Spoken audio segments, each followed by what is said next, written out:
Imagine waking up to find your bustling city completely silent.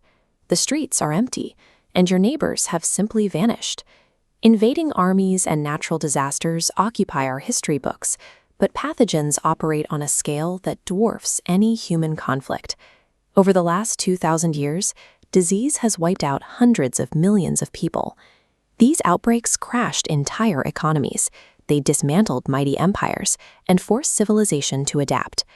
To truly understand how our modern society is structured, we have to look back at the devastating plagues that forced us to build it. The first recorded catastrophe of this scale struck the Roman Empire in 165 AD. Returning soldiers unknowingly used their vast military networks to carry a lethal pathogen straight into the heart of Rome. As the population thinned, the labor pool for both agriculture and the military evaporated. With fewer taxpayers to fund the legions and a shortage of recruits to man the borders, the empire's ability to project power and maintain its trade networks simply stalled. Nearly 4 centuries later, in 541 AD, the Byzantine Empire faced its own reckoning with the Justinian Plague. This bubonic plague traveled the empire's vital grain ships, carried by rats and infected fleas. The spread was rapid and merciless. Up to 50 million people died, emptying massive population centers like Constantinople, where thousands perished every single day. These early empires thrived on expansion and interconnected trade. Without realizing it, they had constructed the perfect biological highways for their own destruction. In 1347, that same pathogen returned. The Black Death arrived on a trading ship and rapidly consumed Europe, Asia, and North Africa on a scale the world had never seen. Victims suffered agonizing fevers and blackened skin lesions. With no scientific understanding of bacteria, a terrified society blamed poisoned wells or supernatural punishment from God. This chart illustrates Europe's massive pre-1347 population, followed by a dramatic drop, wiping out 200 million people. Conversely, the value of peasant labor spikes immediately. This sudden shortage broke the feudal system, forcing higher wages. This catastrophic loss of life acted as a brutal reset. The resulting labor scarcity broke the feudal hierarchy, turning a desperate workforce into a mobile class with the leverage to demand better conditions. Unlike the sudden shock of the plague, smallpox terrorized humanity for centuries. When European explorers crossed the Atlantic, the virus traveled with them, devastating indigenous populations who had no natural immunity. Humanity eventually fought back. Edward Jenner's 1796 vaccine breakthrough marked our first major victory over a pathogen, ultimately leading to the total eradication of the disease.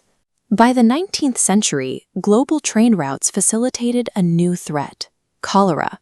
This disease induced severe dehydration, often killing its victims within hours of the first symptoms. For decades, cities struggled to stop it. Officials blamed foul-smelling air, completely missing the true culprit hidden beneath their streets in contaminated urban water systems. The mounting death toll forced a total overhaul of urban design.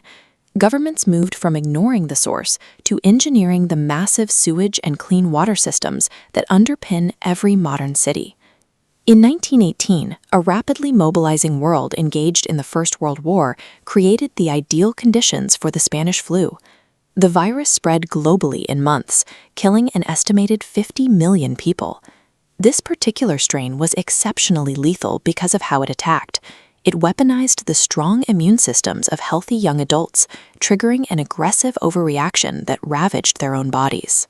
By the 1980s, a very different biological threat emerged. HIV was a slow-moving virus that specifically targeted the immune system itself, eventually turning common, everyday infections into fatal illnesses. The early days of the epidemic were marked by public ignorance and widespread social stigma, but aggressive public health campaigns and relentless scientific research eventually led to life-saving treatments. Pathogens continuously exploit our biology and our social behavior.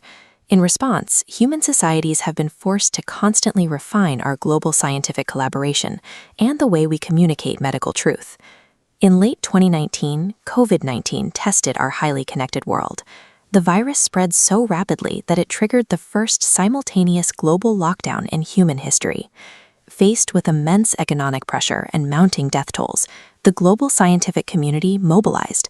Researchers developed, tested, and distributed effective vaccines at a speed never before achieved. COVID-19 demonstrated a crucial reality. Our vast global interconnectedness makes us highly vulnerable to the spread of disease, but it also gives us the capacity for rapid, unified innovation. Despite millions lost and empires shattered, humanity constantly adapts. We rebuild our cities, advance our science, and push forward. The battle between humans and pathogens is a permanent condition of our existence. Another outbreak will eventually arrive. When it does, the civic infrastructure, medical technology, and historical lessons forged in these past tragedies will be our strongest defense. Which pandemic do you think changed history the most? Let us know in the comments.